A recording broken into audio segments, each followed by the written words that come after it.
Good evening from Harrisonville, Cass County, Missouri, US of A.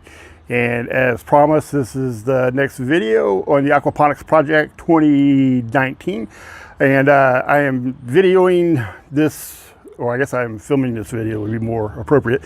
Filming this video from the veranda of the Cundiff Mansion here on the main streets of Harrisonville. The reason I'm doing this instead of showing you the work we did is because we really didn't get much work done. But that's okay. That is not a reason for me to pack up my stuff and throw it away yet. Jan van Niekerk came over earlier today. And again, as I will refer to him in every video, he is the actual brains of this operation. He came by and we looked at how we're going to do the plumbing. And it was good for us to do that before we kind of just went full hog into it. He knows what he's doing, and I know how we've done it before. But with our setup, it creates a few different things. We're trying something different. And so it's going to be one of those things that's going to be real hard to go back in and correct. So we're going to try to do it right the first time. Amazingly, that seems to work a lot better than the way that I prefer, for example. But be that as it may, so what I am going to do though is I'm going to take a couple minutes and answer a few questions I've gotten about this project. Namely, what in the world is aquaponics? And then why in the world are you doing this, David? So let me go ahead and deal with those, and it will just be a few minutes, and then I won't do another video till we actually get something done, and it's probably going to be closer to Friday. Real life tends to get in the way of these projects, but all's good. My attitude is 100% better than it was yesterday morning. So let's get right to the questions. The first question, of course, is what is aquaponics? You recognize the word aqua and ponics. We know about hydroponics, and so we kind of vaguely know. Actually, what it is hydroponics is basically growing your stuff in the medium of water. That's hydroponics, growing stuff in water. When you introduce aquatic animals, namely fish for the most part, but when you start using the waste of aquatic animals, then it becomes aquaponics. From aquaculture comes the aqua part, and from hydroponics comes the ponics. So aquaculture, hydroponics, we end up with aquaponics. So again, basically what it is we're growing in a water medium with the use of aquatic waste, which is fish poop. So that's it. Now the way I'm doing it is for the most part pretty good, but I am also trying to combine some elements of that with just regular gardening with the raised beds. I guess that would still, well, would it be hydroponics? Would it be aquaponics? Because again, it's not in a water medium. But bottom line is, and nobody really cares, but that does kind of answer the question. The aquaponics again is using nutrients or waste from aquatic animals to fertilize the water. Everything is grown in a water medium. So that is what we are doing, as well as doing some other stuff. So again, I didn't do this to be guided or held or bound by any regulations or rules or anything. That's why I'm not trying to grow it organic, although it will basically be organic, because I'm not going to use pesticide or fertilizer or anything like that. But there are so many rules involved in actually saying your stuff's organic that I just don't care. So that's what we're doing. Okay, second question is, why am I doing it? And that's a little bit probably more interesting, I guess. I think you guys all know, I've mentioned a couple of times here that April 28th was the 4th year of my sobriety after pretty much abusing alcohol for 39 years. And when I became sober, it was a whole new normal for me. And I spent a lot of time trying to get used to my new normal. And one thing I kind of realized was that I really had nothing to do, no hobby. I'd always played sports when I was younger, and I enjoyed watching them, but the older I got and the more beat up I got, the less I played and the more I watched. So I got to the point where I was just watching instead of playing, and I don't necessarily consider that to be a hobby. And I played piano 50 years ago, and I took a couple lessons. I didn't want to do that again. So I'm looking for something to do, and I've never been a manly man sort of guy that knew how to fix cars and wire electricity or put up fence or anything manly. So, in fact, I've always said that I would be gay if it weren't for the sex, probably. So, looking around and waiting for something to do, I had a buddy of mine, an immigrant from South Africa, Jan van Eekert. I keep telling you about the brains of it. Jan has been a friend of mine for maybe 15 years now. He has gone to the same church as me for that long, and just a delightful man. He has zero personality, and he always has a horrible, mean look on his face, but he's a sweetheart underneath.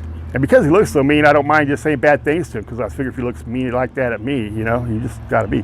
But anyway, he's a Cass County sheriff. He's deputy sheriff back then, and he lived in a house here, real close to our city park here in Harrisonville. And he had built a very little greenhouse, just, you know, a few feet by a few feet, and he had grown some stuff, and he was all excited about it. And his wife had a little herb garden down the inside of their house, and I'm like, whatever. I'd go down there and I'd look, and I was totally, so what? Well, one time I was over there, and instead of acting like I was interested, I just flat out said, I don't care. And so he proceeded to tell me why I should care and what was cool about it. And he kind of lit a spark in me, I guess, so to speak, to take a little bit better look at it. What he was attempting to do, but he had hardly any space or room to do it, was he was creating, to me, what I saw as a closed system to create, you know, food for people to eat, and it's a closed circle, and there's so little waste, and he was utilizing every bit of space. And when I actually looked at that, I'm like, well, that's kind of cool. So for one of the few times in my life, I actually did a little research on something, and I found out that it's a relatively new kind of thing. There's not like hundreds of aquaponics RS stores floating around, and so when I did the reading, it was kind of, I wasn't looking to technically know how to do it. I was looking to see what the big deal about it was. And here, to me, is what the big deal is. And what I found so enjoyable 2 years ago, what I'm going to try and replicate here, is in the space that I have, which is 14 by 24, which I'm guessing is roughly 240, it's about 350 square feet. And 350 square feet, if I really got to it, I could provide vegetables for a ridiculous amount of people. And I'm not going to, because I'm still learning what I'm doing, and I'm going to make mistakes. But if I knew what I was doing for sure, which I will in time, aquaponics is a field that can really do a great job of providing a lot of food really cheaply to a lot of people in a small space. And basically, that's what people have been looking for since, I don't know, since God chased Adam and Eve out of the Garden of Eden. Providing a lot of food for a lot of people in a small space at a very low cost, that alone is a good enough reason to do it. So then I just looked at the overall system, and that's when I really kind of got hooked by it. The idea that I could start this in with some catfish or some bluegill in a 500-gallon container, throw in a handful of food, forget about it, come back the next morning, throw in a handful of food and forget about it. And the system is closed and it's working perfectly. The fish are pooping, the water is pumped up, it's irrigating and fertilizing all the plants in there. Because the plants are growing, I had no plants failed. Everything that we planted grew.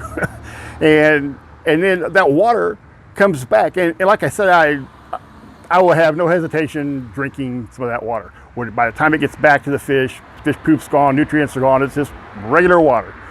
In fact, it'll be better than our tap water here, because there won't be any chlorine, because it'll be chlorinated before it gets to the fish. So looking at that, I thought, this is close to being almost perfect.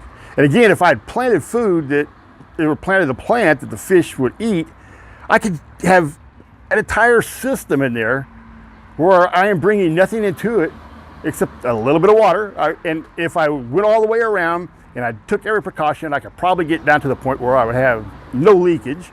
And then, so I wouldn't be putting hardly any water in, which I don't do much now. You wouldn't have to, you're not spending money on fertilizer, because fish are fertilizing it. The fish cost me like 50 cents a piece, I believe. and then they grow. And a catfish and bluegill, if I put them in next week, by the time it gets too cold for me to want to be messing with that stuff, although I could run it year round if I put a heater in there, by the time I get done messing with it, then the fish are going to be big enough to eat. So, I mean, how is that? I mean, I just throw in little small fishy in and boom, there we go again. So I look at that, I'm thinking, that is so cool. It's like a perpetual motion machine, except it actually is something that can, if done right, could really be an awesome thing. So anyway, that just appealed to me. And the fact that I have no agricultural background, the fact that I hate vegetables, the fact that I am not handy, or did not think I was handy with my hand, all these things just meant nothing. I thought, you know what? I think that it would be cool to try and replicate it. I had a concrete pad, fortunately, in my house. The guy that had built our house had some dogs, so he'd had a kennel out there. Again, the mean streets of Harrisonville. That's Hell's Angel group that just drove by. So I had a 24 by 14 pad right next to that little house, which I'm now calling the fish hut, for lack of a better name. And so it was convenient, and I'm like, okay, well, let's try it. And everybody said, well, why don't you just try like aquaponics and deal with the fish later? And I'm like, dude, we're talking about animals. We're gonna have animals? This is great. I know I gotta have fish in there. And I also decided that I was not going to spend all my time looking at videos. I wasn't going to be ensconced in books and magazines, and I wasn't going to be consulting the University of Missouri extension system. I was just going to jump in and see what happened. And just amazingly, it worked out well. Now, of course, my man Jan knows the stuff inside out. And of course, he told me an awful lot of things I need to do. But I had told him right up front, I said, unless I'm making a horrific mistake here, don't try to correct me too much. I said I want it to be good, and I want it to be really good and good looking, but I really want to try and do as much of this as on my own as I can figure out. And so he was good about that, and he did tell me a couple of key things I needed to do, and I'm glad I did, or we would have had disaster. But other than that, I just kind of just did what I thought was kind of cool, and it all worked. Everything I planted grew in one medium or another. I learned what not to put next to whatever. I also learned you can't miss 2 or 3 days without at least looking at what's going on. And there was something else. All of our fish died at the very end. The fish lasted for, I don't know, 6 months, and they were real close to being ready to take out when they just started kind of dying. And I realized, I think, that what ended up happening, and talking to some other people, they concur, is I didn't aerate it enough. They didn't get enough oxygen. So the fish basically suffocated in the water because I didn't have enough aeration in there. So that is a major lesson learned, and all that, but that's why you do these things, you know? And so again, now I'm doing it again. And I will tell you the truth that even though I have a sunny disposition and I'm cheerful and I say every day is a holiday, the last couple of months have been kind of a struggle with some of the physical issues I've been going through. But spending one day working on that thing yesterday has just bumped me right back on track. So it's a little bit of my therapy.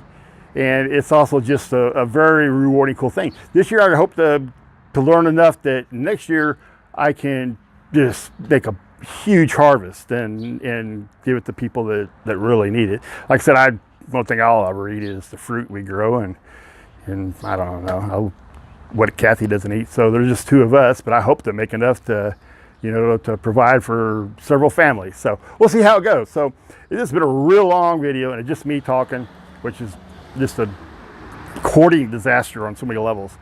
So I'm going to stop now, but again, I just wanted to kind of answer the main questions that everybody has. If anybody has any questions, and I would say this, I talk like I'm really stupid, but I'm only partly stupid. I've learned an awful lot here, and Jan, as much as he knew, has learned as well too. And we've learned how to do layouts and setups and stuff, so we really are are becoming pretty good at this kind of thing. So if you have any questions, or if you want any guidance, or if you're just curious, again, my email, and if I was really good, I would put it like right there, but I don't know how to do that. So it's dacundiff@gmail.com, or if you're a friend of mine and you live in this area, just give me a call and dude, come on over. So anyway, every day is a holiday, and basically I'll not bug you guys with another video until we actually have something to show. So God bless you all.